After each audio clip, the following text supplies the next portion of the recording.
Насчет моста хотел бы поинтересоваться, что будет мост, когда будет мост.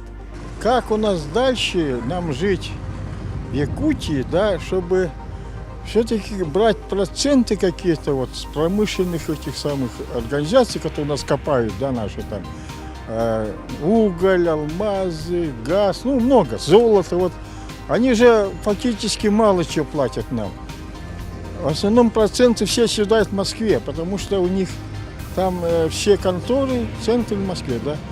Как бы вот это вот, чтобы это справедливо было, нам побольше вот этих наших недровых богатств народа достались вот нашей Якутии. Вот я бы об этом просил.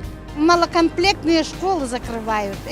Я учитель, педагог, поэтому сейчас я, конечно, в заслуженном отдыхе, но все равно сердце у меня тянется к своим работам, своим этим детям, ребятам, которые сейчас учатся, да.